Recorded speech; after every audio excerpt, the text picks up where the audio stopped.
महाराष्ट्रात ही शिथिलता येणार नाही हा मला विश्वास आहे।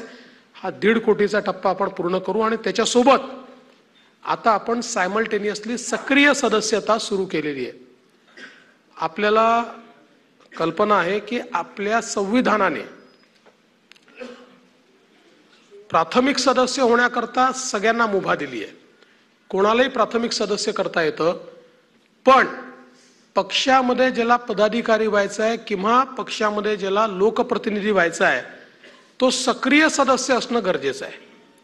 सक्रिय सदस्याचा अर्थ त्यांनी या ठिकाणी एक प्रकारे भारतीय जनता पक्षाचं सक्रिय कार्य करायचं मान्य केलेलं आहे।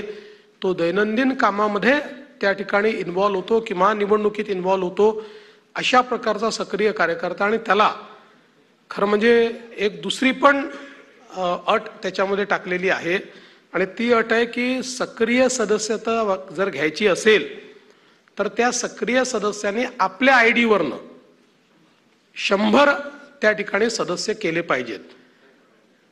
त्यामुळे हे 100 सदस्य करून घेऊन त्याला सक्रिय सदस्य बनवणं हे मला असं वाटतं अत्यंत महत्त्वाचं आहे।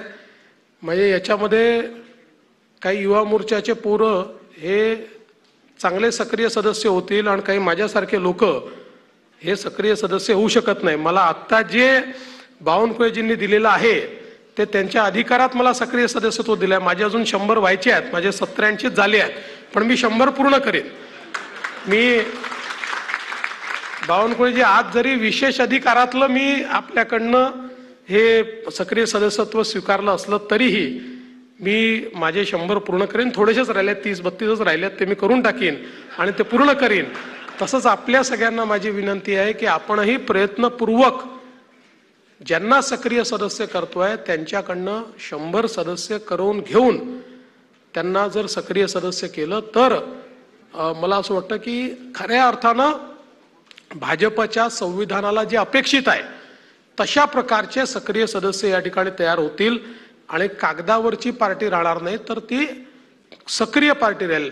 जसं आपण सदस्यता मोहिमेमध्ये कुठेही डुप्लिकेशन किंवा कुठेही काय म्हणतात चुकीचं काम झालं नाही, प्रामाणिकतेने झालं, तसंच आता सक्रिय सदस्यांचं देखील अतिशय प्रामाणिकतेने आपण सगळ्यांनी केलं पाहिजे। कारण ते झाले